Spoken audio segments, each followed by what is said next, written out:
हर खबर पर होगी आपकी पकड़। डाउनलोड कीजिए एबीपी लाइव ऐप। खतरनाक जल सैलाब में एक भारी भरकम डंपर पूरी तरह डूबा हुआ नजर आ रहा है। तस्वीरें उत्तराखंड के हल्द्वानी की हैं। गोला नदी के आसपास कई गाड़ियां खनन के काम में जुटी थीं, लेकिन पहाड़ी इलाकों में हो रही तेज बारिश के बाद यहां गोला नदी का जलस्तर अचानक बढ़ गया और देखते ही देखते यहां बाढ़ जैसे हालात पैदा हो गए।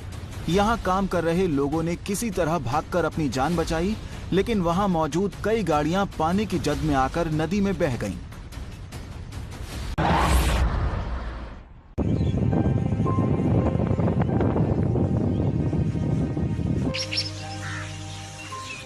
जल तांडव की ये तस्वीरें बिहार के गोपालगंज से आई हैं।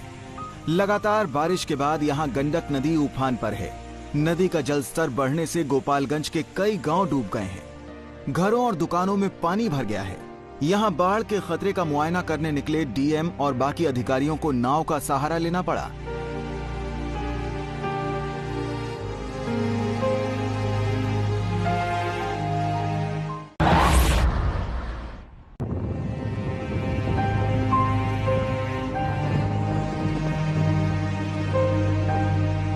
राप्ती नदी के कहर से कई गांव डूब चुके हैं, कई आशियाने गिर चुके हैं।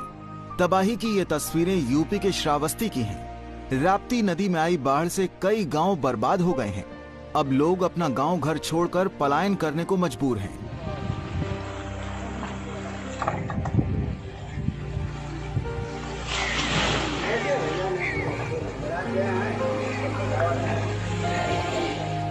तिनके तिनके से बना घर ताश के पत्तों की तरह ढह गया है।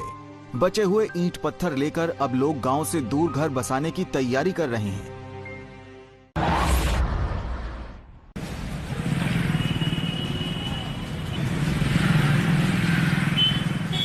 कोरोना के कहर के साथ बारिश की मार आम लोगों पर भी पड़ रही है। देखिए कैसे बारिश के पानी से लबालब भरे अंडरब्रिज में एक एम्बुलेंस फंसी है। कुछ ही दूरी पर खड़े कुछ बाइक सवार पानी में फंसी एम्बुलेंस को देखकर आगे जाने की हिम्मत नहीं कर रहे हैं।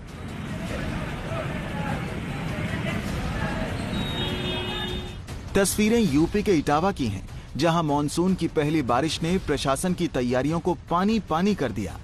कोरोना के 5 मरीजों को अस्पताल ले जा रही एम्बुलेंस अंडरब्रिज में भरे पानी में फंस गई। कई घंटों तक कोरोना के मरीज भी इस एम्बुलेंस में फंसे रहे। काफी मशक्कत के बाद एम्बुलेंस को जेसीबी की मदद से बाहर निकाला गया और दूसरी एम्बुलेंस के जरिए कोरोना के मरीजों को अस्पताल पहुंचाया गया।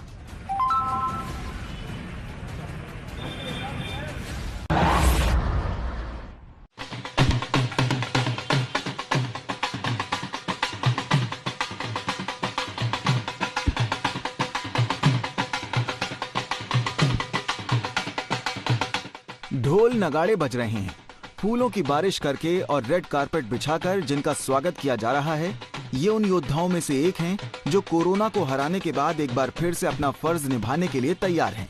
तस्वीरें दिल्ली के मधु विहार पुलिस स्टेशन की हैं। यहाँ के एसएचओ समेत 11 पुलिसकर्मी कोरोना की चपेट में आ गए थे।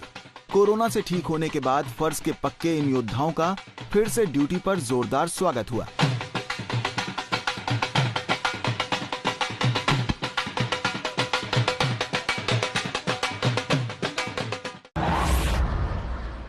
अब तो कोरोना तुमको जाना पड़ेगा, हो जाना पड़ेगा।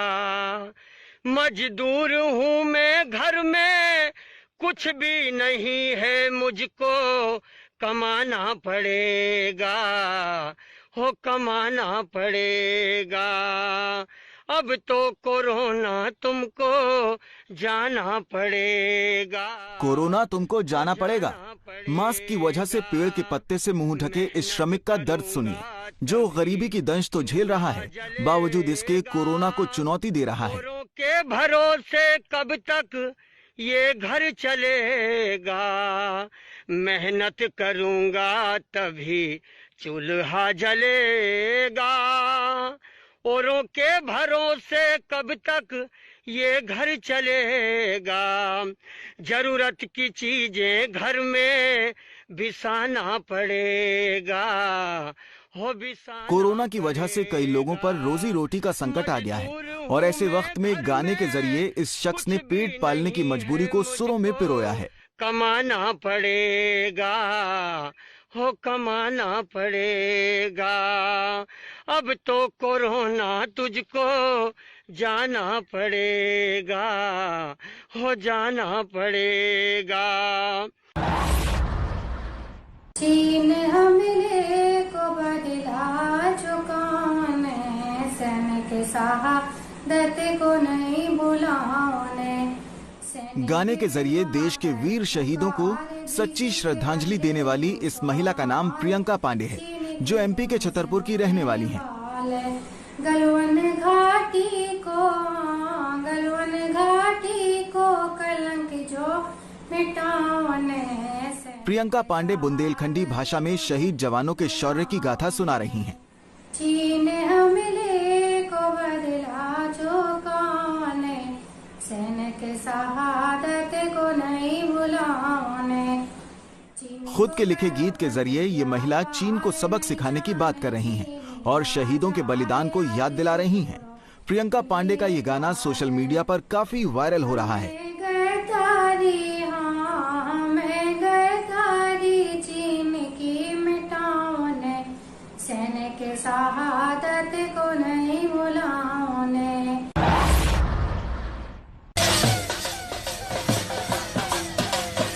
बैंड बाजा बज रहा है और उसी के साथ सरकारी गाड़ियों का सायरन भी सुनाई दे रहा है।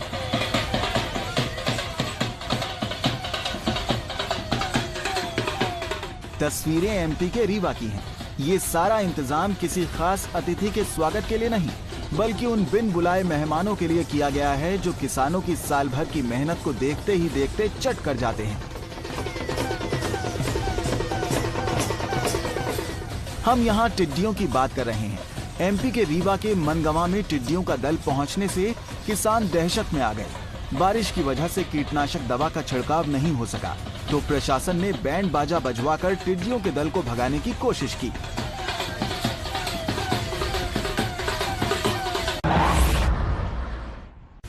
एमपी के पूर्व मुख्यमंत्री और कांग्रेस के सांसद दिग्विजय सिंह साइकिल की सवारी कर रहे हैं। दिग्विजय सिंह के साथ कांग्रेस के कई और नेता साइकिल पर सवार हैं। तस्वीरें मध्य प्रदेश के भोपाल की हैं। यहाँ दिग्विजय सिंह की अगुवाई में कांग्रेस ने साइकिल रैली निकालकर डीजल पेट्रोल की बढ़ती कीमत का विरोध किया।